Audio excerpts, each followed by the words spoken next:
Good evening, ladies and gentlemen. Welcome to episode 50 of Making Meaning with Joel Corda. My very special guest here tonight, live in the studio. It's kind of a pig pen right now, but you can't tell that at home. My guest said surprise him with the song. So I'm going to play one that he actually, I think one of the first things that we did together was stand in a church and play stuff live. It's a song called Wreck Myself Again. Here we go, America. Wait. It's not the morning gets me. Sad it won't shine through. It's not the daylight that kills me. It's this distance between me and you. Well, half of me wants to tell you not to give up on me. Well, half of me wants to sell you things that can never be. Don't give me another chance. Don't give me another chance. If you do, I just wreck myself again. If you do, I just wreck myself again. Well, it's the struggle between the two that has me thinking you. And it's the struggle between the two that has me drinking.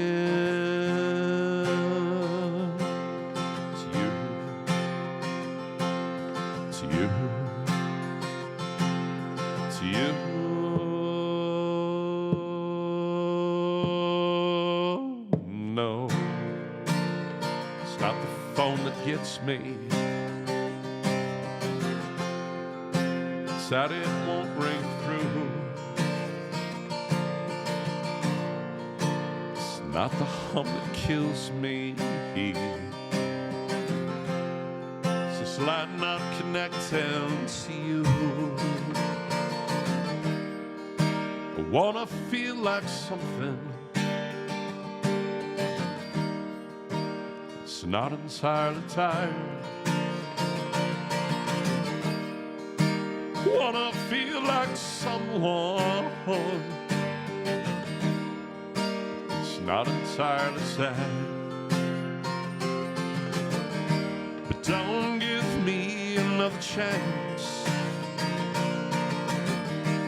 Don't you give me another chance. If you do, I just wreck myself again. If you do, I just wreck myself again. If you do, I just wreck myself again. If you do, I just wreck myself all over again.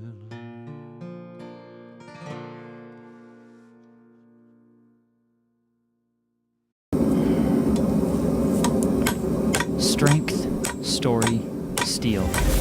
That's O'Boyle Steelworks. Every knife we forge is one of a kind, built to last, built for you. From custom blades to hand-etched detail. Each piece carries history in its steel. Whether for daily use or as a showpiece for generations, we craft it by hand right here in Montana. Find O'Boyle Steelworks on Instagram, Facebook, Etsy, and Patreon. Strength, story, steel. It's getting wild in here. Once a week. Yeah. All right. So before I introduce my guest, I'm going to tell you a little bit. I was in Virginia City this last week. Air quality, poor. Poor air quality. It's like 250 index, and I was singing outside on Friday and Saturday, and it was wild, but it was fun. All right, are you ready? Next guest. I'm going to put you. Oh, there we go. I think. Oh no, that's not what I want. This. Okay, good. My guest tonight, someone I've known for years, not only as an extraordinary musician and educator, but as a friend and collaborator. Steve Olson is a pianist, violinist, composer, arranger, conductor, and the orchestra director at C.M. Russell High School. Raised in Belt, Steve has devoted an enormous part of his life to creating opportunities for young musicians and strengthening the musical community here in Great Falls. Steve and I made some music together, through projects including Saint Somewhere and Merry Christmas from Great Falls, Montana. That Christmas album grew into the Steve Olson Orchestra, bringing students and adults musicians together to perform, learn from one another, and give back to the community. Now Steve and his CMR Orchestra students are headed to the National Festival for the second consecutive year. I don't think anybody else has done that, but we will ask him. CMR is the second orchestra from Montana ever chosen for this event, and the only ensemble selected twice. Yes. Steve's also released his own Christmas arrangements for solo piano through his music publishing website. He's one of those rare musicians who work behind the scenes and has helped countless other people find their place on the stage. I'm delighted to welcome my friend, Steve Olson. There's a timpani roll and applause. Hey, buddy. How's it going? So good. Good to see you, man. Good to be here. All right, so tell me about. I'm going to put that. Let me get that off of there for now. Oh, not this. Tell me about the music you just released. Okay. So, yeah, a big project this summer of finally just deciding I'll put all of the stuff that I have written up on the website and make it available. I've been waiting and waiting, just hemming and hawing, basically because I wanted to actually get recordings first so I could release the recordings and the print and all of that at one go. But, you know, life always happens, and So no recordings yet. no recordings yet, but I just thought, I'll bite the bullet and put all of the print up. So the big deal is the solo piano Christmas album Yes. that I've written, Yes. as well as all of the other Christmas arrangements that I've done for chamber ensemble. So string quartets, piano trio, the things that I've written for flute and piano, violin and piano. It's all There's there. Quite a bit of stuff. Yeah. So I took it off real quick, but I'm going to show everybody where to go. So this is the SteveOlsonMusic.net. You can find it. Look at that guy in the corner on that picture. It's all right there. And you set it up so that people could get it directly from you. Yes. Tell us why that is a big deal, because I know it is, but Yeah. try to explain it to the Yeah. people. So I launched the website a year ago, pretty much like almost a 1-year anniversary, just passed it, and decided to go into doing the website and self-publishing rather than reach out to external publishers to hopefully pick things up, because that's always a tedious, lengthy process, and there's no guarantee that anybody's going to bite on anything, or that they'll bite on something that you feel is like worthwhile. They Right. might pick a title that's like, what? Why did you pick this one when you could have picked this one? Right.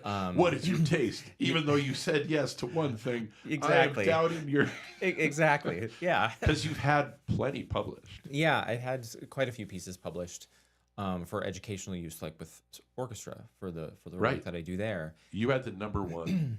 Snow Day was number one Christmas, or the whole year? For It that was company? number 2.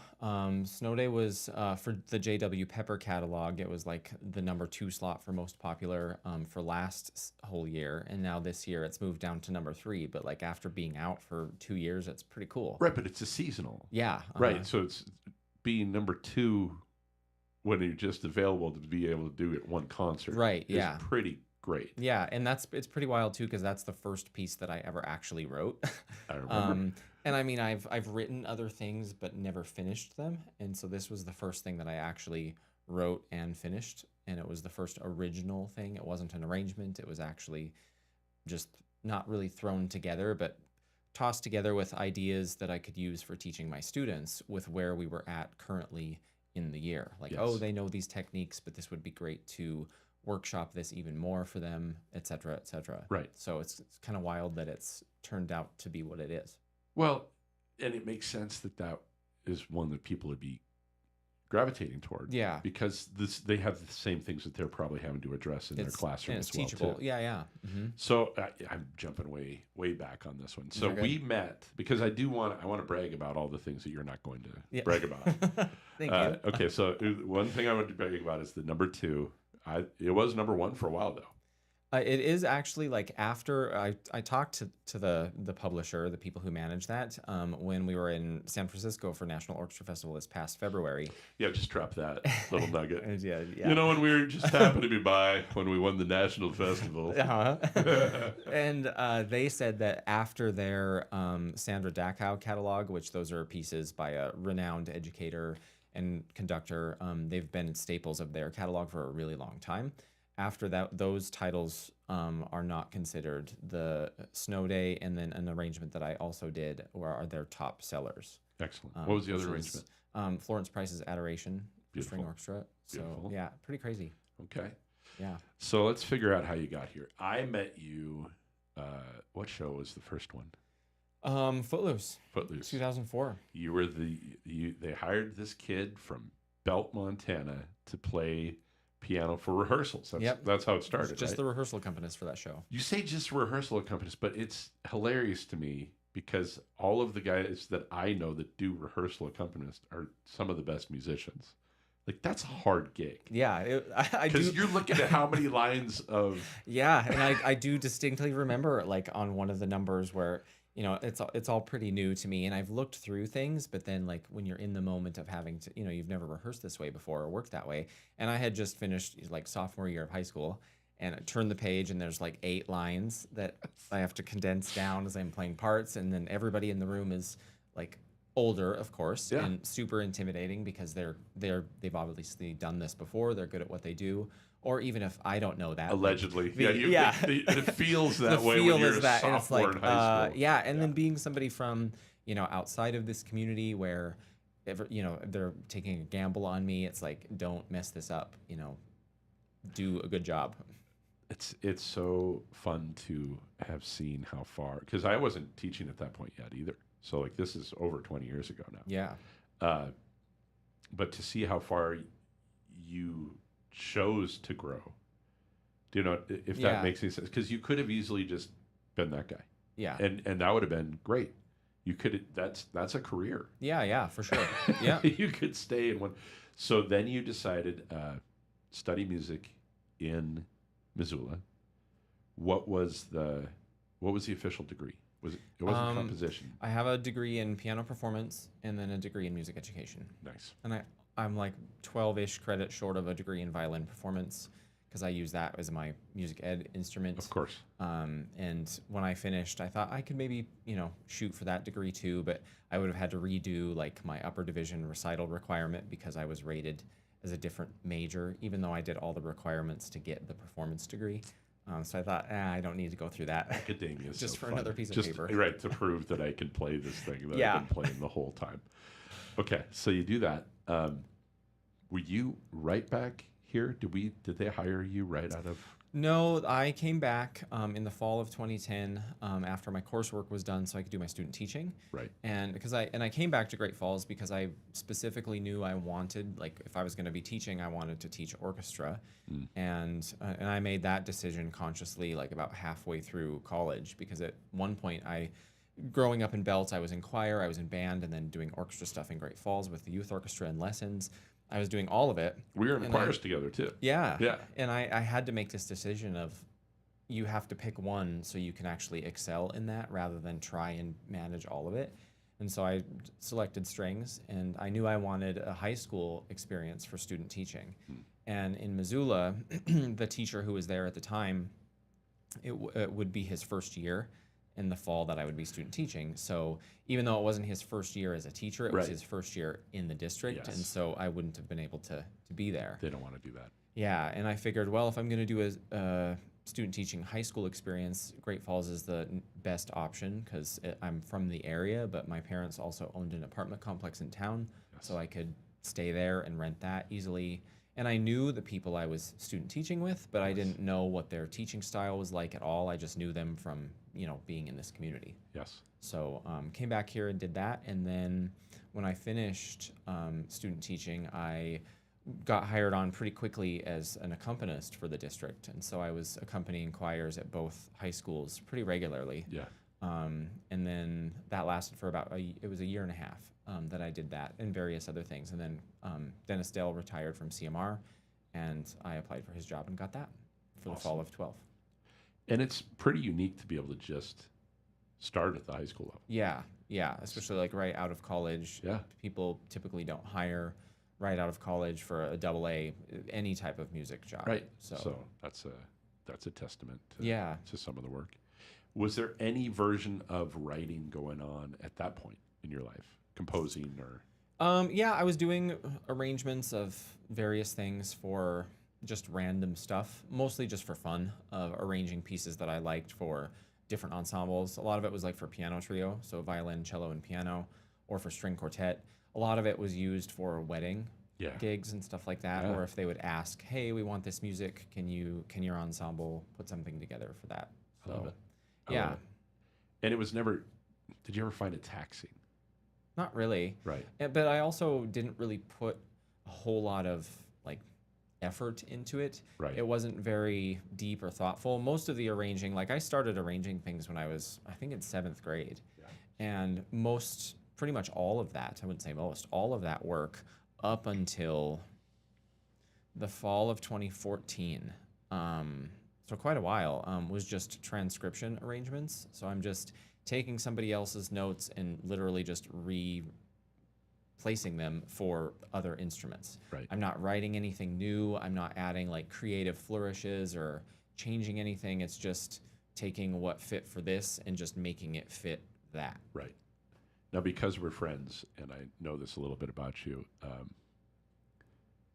do you feel like that sense of play, that it's not been hard? It's like, I can just kind of do it. Yeah. Do you think that has made it?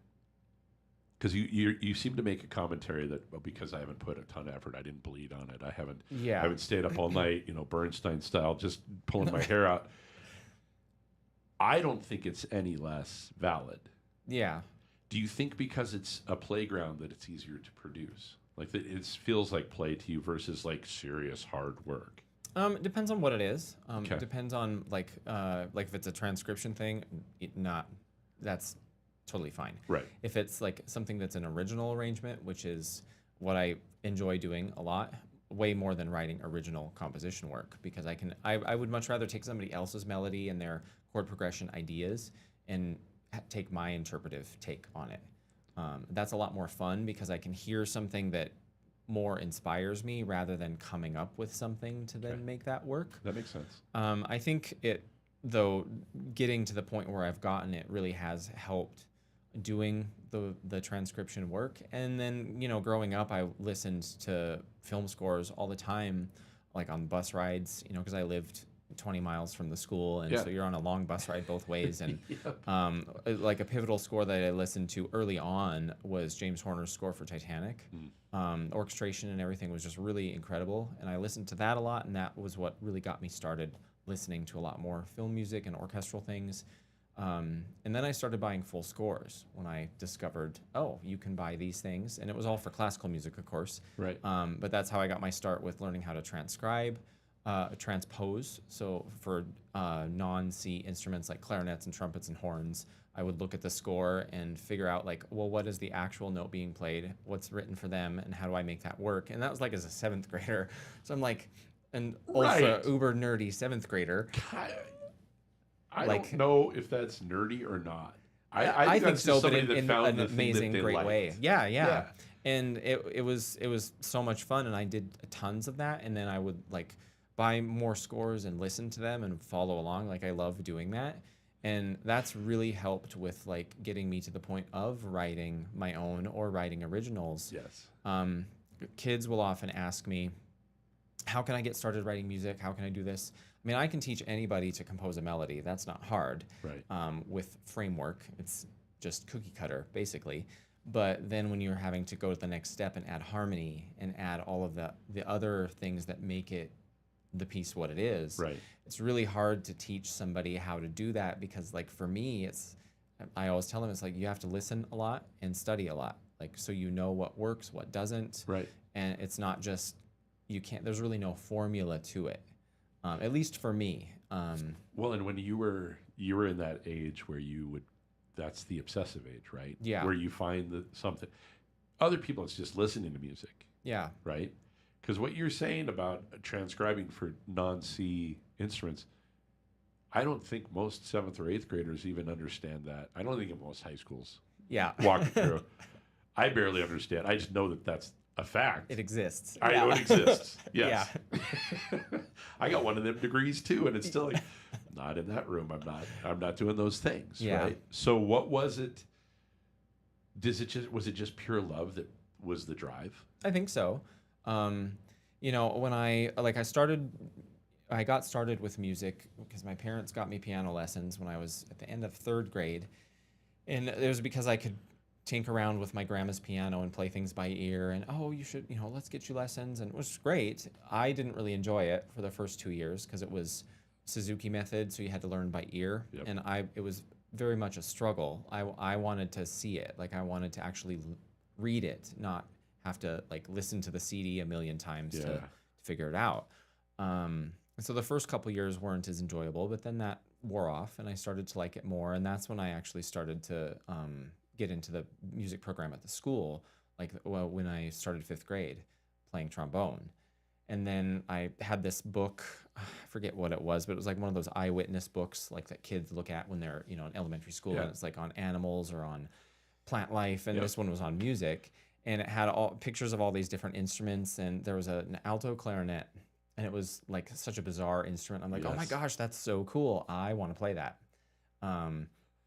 So my parents found one in a pawn shop, and halfway through 5th grade year, I switched to that. I mean, anybody who knows anything about alto clarinets, like that's an instrument nobody should play because they're terrible. But I wanted to be unique and different. You did it.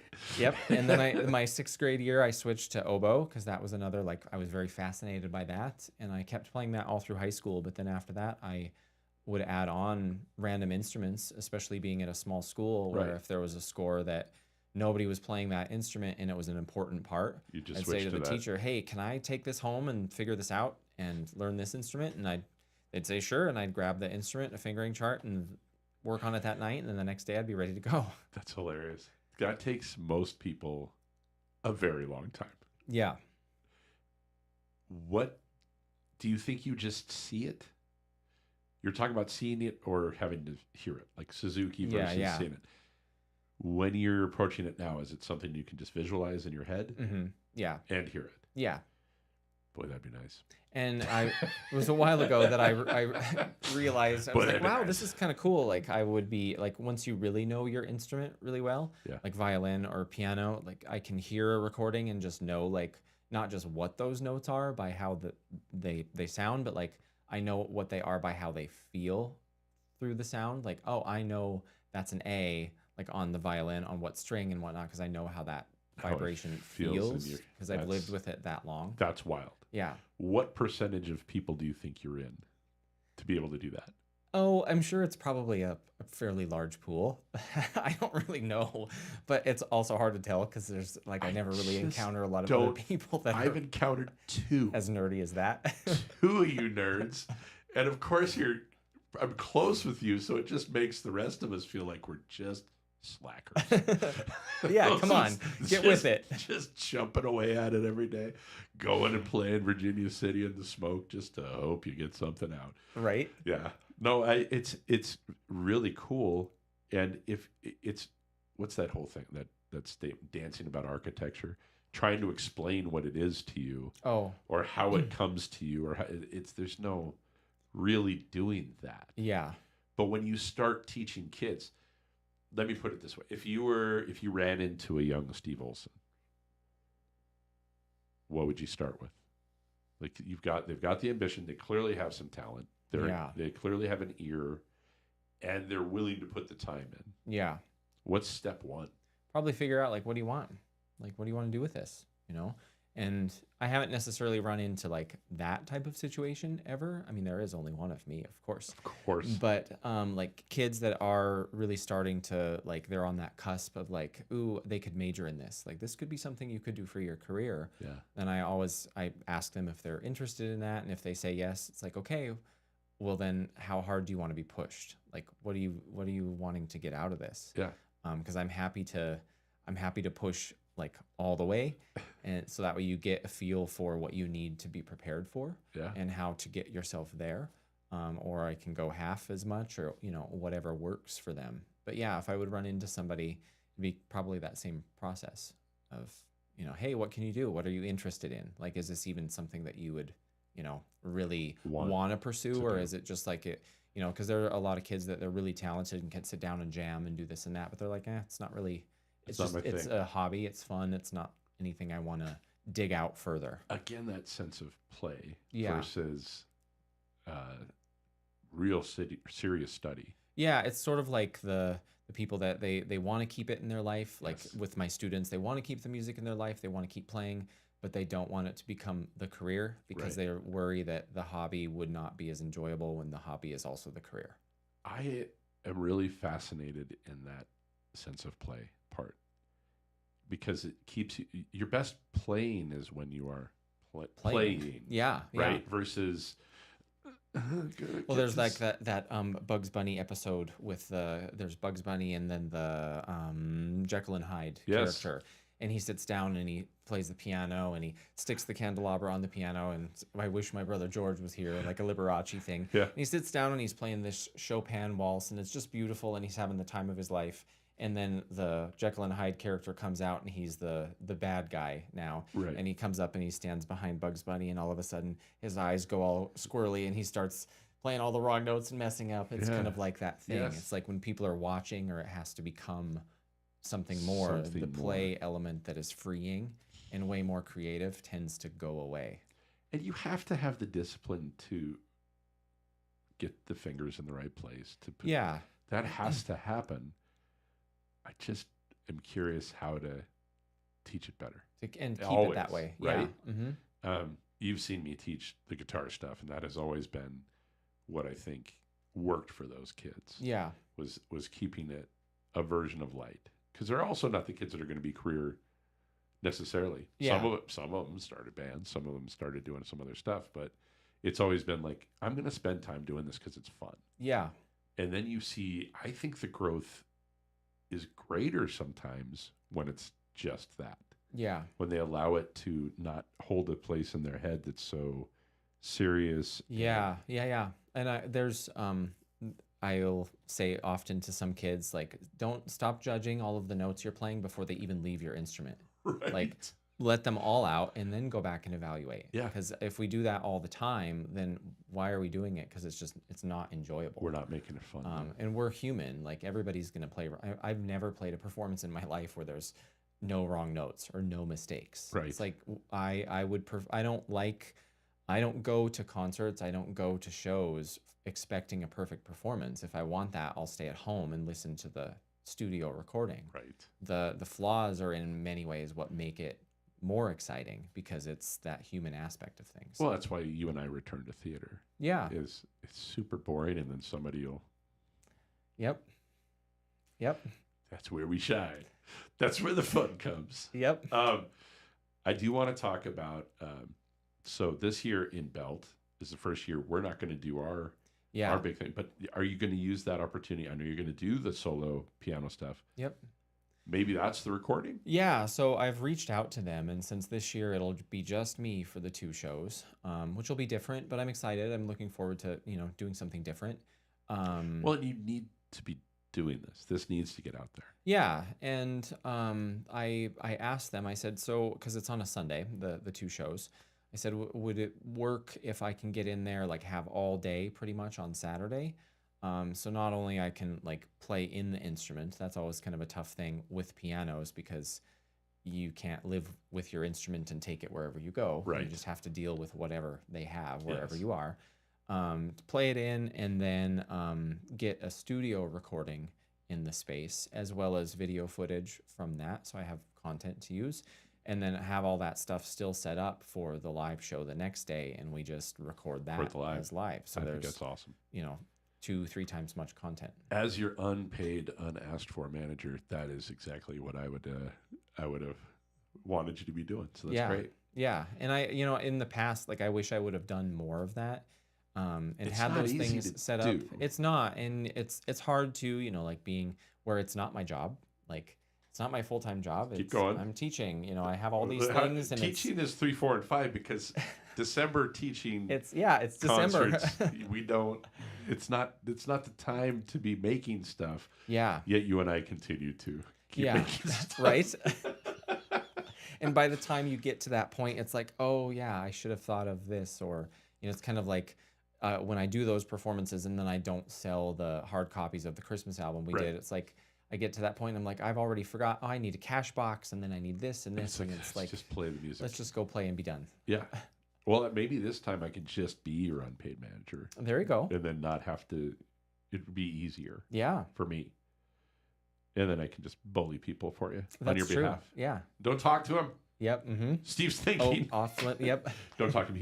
He's thinking. And that's one of the things that's hard too, and it may sound petty, or just like that's not the right word, but like trivial, I guess, maybe, where people want to talk to you, like Yes. when you go either to set up for a rehearsal, or you're getting there like before our gigs in Belt, where it's like, I don't want to talk. I need time to like get in my space and get focused and ready, rather than every last second I'm doing all these things, and then it's like, oh, now it's go time. Yes.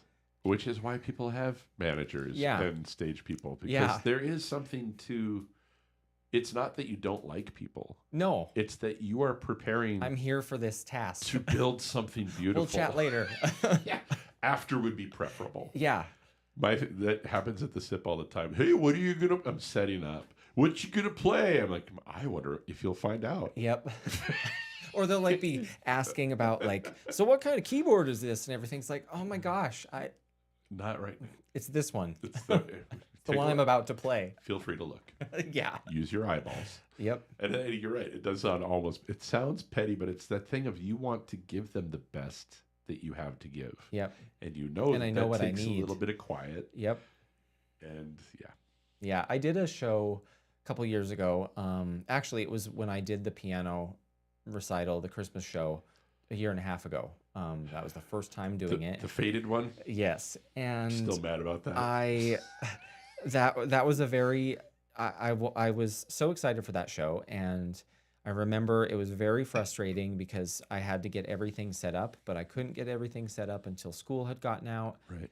And it took way longer than needed to get things how I wanted it, because whenever I set things up, I usually have a vision in mind of what I want. Yes. And then it may or may not work. So if I need to tweak things and whatnot, like for lighting and the Christmas trees and all that stuff, and then with the lights being off, needing a light for the piano, but making sure that I could actually see without shadow, because that's something that not a whole lot of people think about until you have to play and you're like, oh, there's shadows and I can't see right. Right. But it took way too long to get things set up, and then by the time I was ready to like sit down and actually play and warm up, it was like a half hour before the show was starting. Right. And so I put signs on the door to say, please stay out until this time, because I just needed that time to focus, and it wasn't enough, but luckily I was able to get out of it what I needed. That night was one of the best performances that I've been to. Thank you. Until yes. The crazy moment. Yes. Which will be left unspoken. You don't want to talk about it? No. Okay.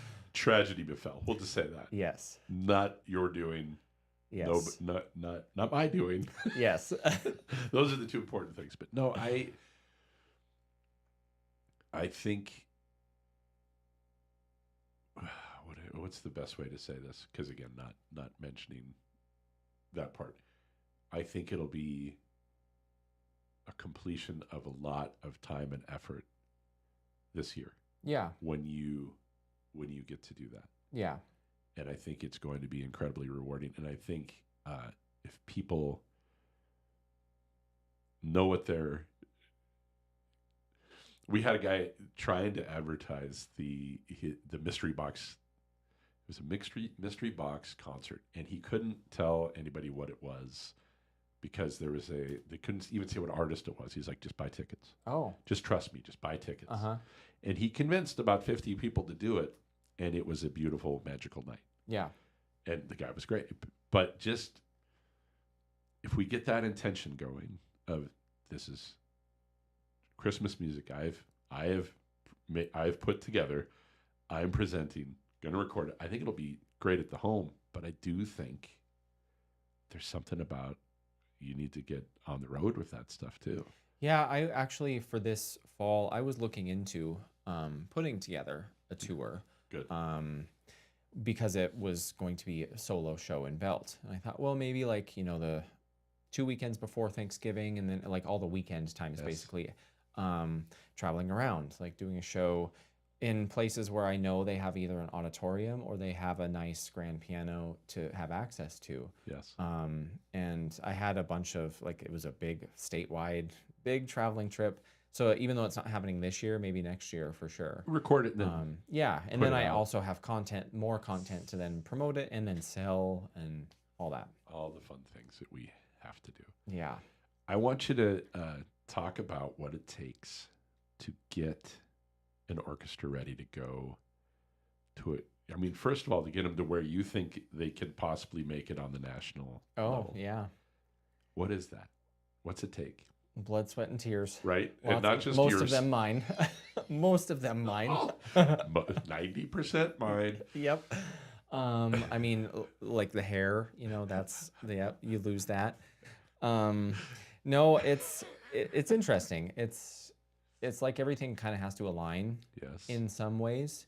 Because of course, having high standards and pushing the students and obviously then, teaching them how to achieve that rather than just, cracking the whip and saying you need to practice more, which sometimes a lot of people fall into that habit of just saying you need to fix this. But if they don't know how or don't feel motivated to fix it because of what they're working towards and why we're doing this, it doesn't get fixed. So having a good start with that, definitely. And then, having the students really buy in, like, hey, we're going to do this. We need to buy into this. And really what got the whole process started is we submitted an audition for Northwest, for the All Northwest conference. And that's a much easier, it still is tough to get into those performance slots, but it's a lot easier because it's a regional, not national. And of course then too with regional, with it being orchestra, like, every school pretty much has a band in the state of Montana. Every school pretty much has a choir. There's not many schools that have orchestras. It's just not a thing. Right. So there's, it does make it a little easier to get in because there's less competition in that regard. It doesn't mean that it is easy, but at least there's a lot less potential applicants to sift through. But anyway, we submitted our audition for that and we got accepted, which was great. So we put together a program for that and spent a good chunk of time getting that ready to go and working hard, setting goals, making sure we met them along the way. Fundraising too. Yep. Ton of fundraising, which I know is not as glamorous, but those kids did a lot of stuff. Yeah, they really did. And for the first, when we did our Northwest one, it was nice because we didn't have to worry too much about heavy fundraising because it was more like taking an orchestra tour type trip. But when we got home from that, it was on the bus ride home that I was thinking, okay, so now what? Like, I'll ask the students, like, now what? What have we learned from this experience of playing a great show in Spokane and then along the road to there? A few shows, one in Missoula and then one here before we left, and they did an outstanding job. And like each one was better, and not only from my opinion of that, but theirs. Like they could feel and hear and know that like each time it was tighter and better, and that was really cool for me to see them click that way. Yeah. And so when we got home, it was like a whole realization for them of like, okay, well now what? So are we gonna take the hard work that we've put into this and reach even higher, like set the bar higher, or are we just going to say, let's just go back to the way everything always was before? Right. And I knew that like every year there's the audition for National Orchestra Festival. And I said, hey, there's this festival we could apply for and audition. It would take, we'd have to be really serious and ready to go. And this is what it would entail if we would get in. And I said, it's definitely a long shot because we're competing nationally. And the groups that are selected to perform at these events, they're dynamite. Like they're tip-top groups. Right. But they said, yeah, let's do it. Let's shoot for it. It's a good goal. So we had a concert about 1 week after we got home from Spokane. And that was perfect because we could use that as our content. Yeah. We didn't have to set up a special recording session. And so we recorded it, and they did a great job for that performance. And we submitted it and heard back, and we got accepted. It was pretty insane to be accepted. And at the time, It's a pretty good day. yeah, at the time, I was assuming that we were the only Montana orchestra that's ever been selected because it is a big deal. Yeah. And it's based. National Orchestra Festival is hosted and sponsored by the American String Teachers Association, and like each state in the U.S. has a chapter of that. So I was president of our state chapter a couple of years ago for 2 years, and I never came across any information of a group having ever gone. Wow. We auditioned for it, I think, in 2017 and didn't get in, which wasn't surprising because it's tough. But you still try. And yeah. And then when we got in this time, it was pretty incredible. But then, of course, you have that mountain of fundraising to take care of because plane tickets and the cost of just the event itself and the housing and everything. It ended up being just under $50,000 that the trip cost us, but we were able to fundraise just over $45,000. I love it. Yeah. I love it. Oh, look at this. We got a comment for you. You ready? Yeah. We put it on that screen for you. It says, showers are turning in from Washington. Yay, Mr. O. Oh, The that's applause. funny. Yeah. Why, thank you. My new teaching partner right there. Emily. Yeah. That's great. That's very exciting. Pretty excited about that. Yeah. Brand new starts, brand new, Yeah.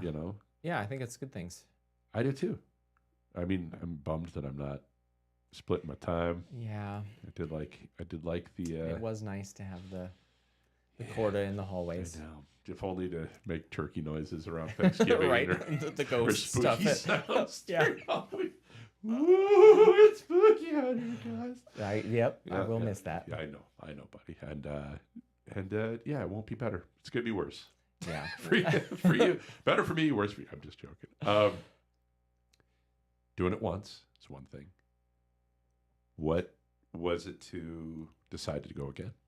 So now into like a more gloom and doom of things. As we prepared our set for Spokane, for Northwest, and then we prepared our set for San Francisco, I've laid out the standards. This is what we need. This is what I expect. This is what we have to do. And it's tough for the kids and even the community, because a lot of people they've never been to an event like this. No. Or heard the groups that play at events like this. We only know what we know. We Right. can't know what we don't know.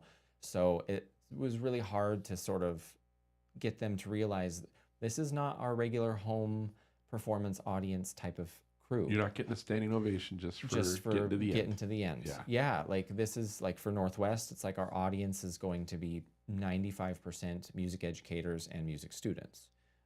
That's a huge switch. Everybody, they might not know the pieces, but they'll know when things are not right. Right. And then of course National, even higher stakes, because everybody there literally is a music professional. Right. Even beyond just like educators or students, it's like there's professional soloists and orchestra players that attend these conferences and Right. watch. And so it's a whole bigger ball game that we're playing in.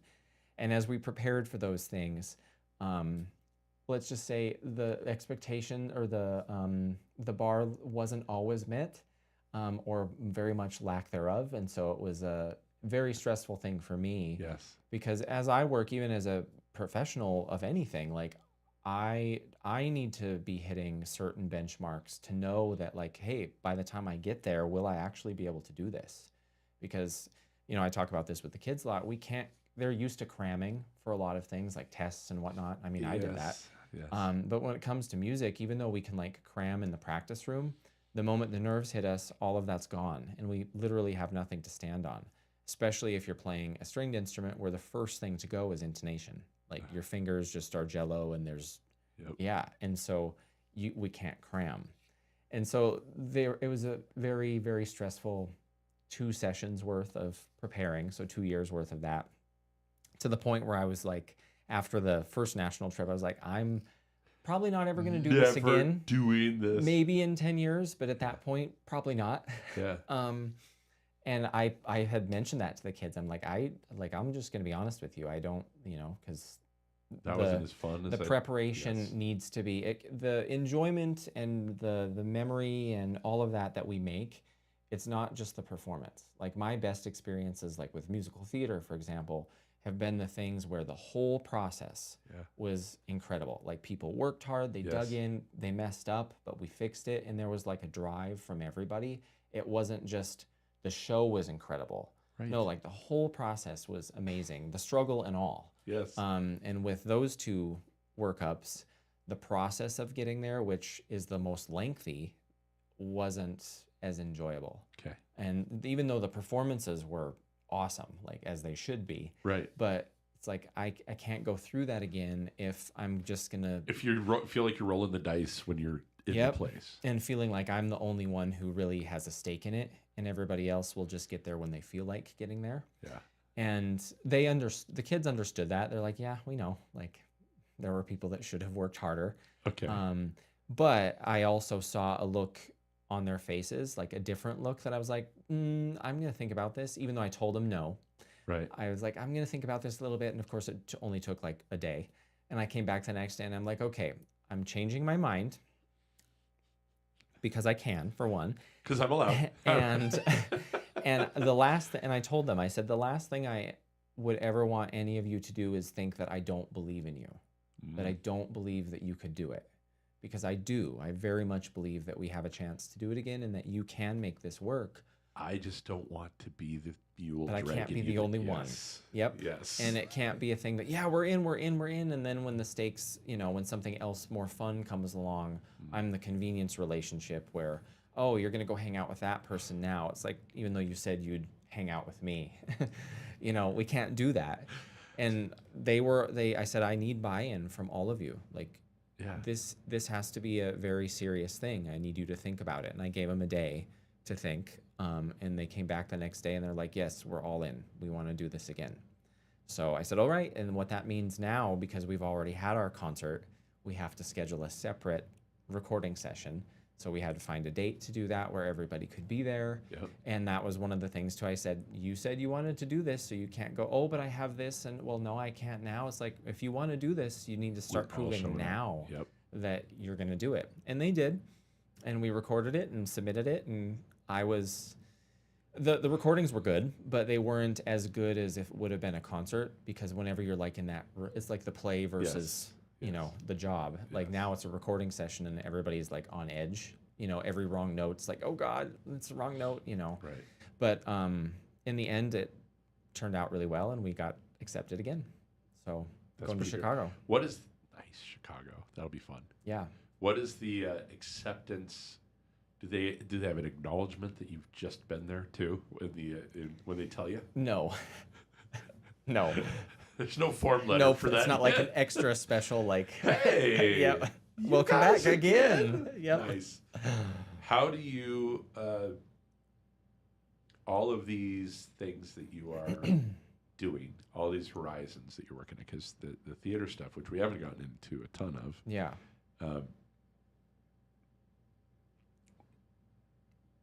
Are they all necessary for the things that make you happy? Is it the balance of it all? Because you and I talk, I'm outing us as sometimes not happy instructors. Yeah, for sure. The job sucks sometimes. Oh, totally. Yeah. But I also realize, like, we're going back in a week and a half. Yeah. Like talking about my new partner, that's going to be something cool, something new and different. Yeah. And the idea that too, like summer is great, but I also am somebody that needs some version of a routine and something to bounce against. Yeah, absolutely. Do you think that's part of why you do so many different things? I think so in some respects, and there's a lot of things that I enjoy. Like I'm adding on playing in symphony more now, like with Helena Symphony and hopefully Great Falls Symphony, with spots that I can make work. Yeah. And it does, add a lot to the schedule. And sometimes I'm like, oh, why did I do that? But then I have to remember it's like, but I'm getting paid to leave town to go Yes. make music, and even if I go out to dinner or do this or that, and the paycheck just pays for my trip and the trip to Costco or whatever. Hey, that's if I don't make any money, who cares? But it Costco's a paid big for deal. all that, Yeah. Yes. And I get out and get to do that. And then it's also tough because in many ways, sometimes I feel like I still don't, it's not that I don't know what I want to do when I grow up, Right. but it's just like I'm always trying to find like what is like the ultimate best balance and thing that will keep like you happy, but not like in a fake way, like that as meaningful happy. Yes. And like Where you're still showing up and doing meaningful work. yeah, and like what's tough for me, especially when I start doing a lot of things, is if I end up getting involved in something where I feel people aren't working as hard as I am. And that's tough because it's like I'm here to give. I'm happy to work myself to the bone and make that worth it if you are too. It's kind of like talking about, preparing the kids. Yes. I'm happy to schedule extra rehearsals and come in early and do X, Y, Z, but you have to hold up your end of the bargain too. Yeah. Because it can't just be, because when I was young and given these opportunities to start playing in shows and working on this, I didn't just take it willy-nilly and like, and then miss a rehearsal and just act like I didn't know what day it was and call in sick and Right. like, no, because the last thing I wanted to do is have literally that one moment of time where somebody would look at me, like Christina Thiel, that gave me opportunities, and have her look at me and go, I think maybe not anymore. Right. Because all it takes is just one moment for somebody who's in charge to go, no, I don't think that was a good choice. Right. And we're not And- even talking about like messing up. Yeah, We're talking about that idea of I let them down. they couldn't rise to what is necessary. Yep. Yeah. Yeah, especially if they told me, like, this is what I will do for you, and then don't, Yep. So, and so it's tough, but trying to find that balance with all the things that I add on. What do But you think keeps us coming back to it when we do get let down pretty regularly? Yeah.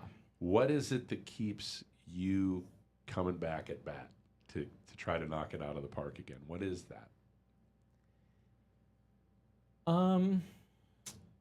I think it's probably just because it's what I do. Yeah. Like I want to do these things, and it's, it's a good question, and it's hard to answer that. I think it's a version of faith, though, right? I think because when we've seen it work, it's bigger than us, Yeah. right? Yeah. And it's bigger than them, Yeah. and we've made this thing that's special.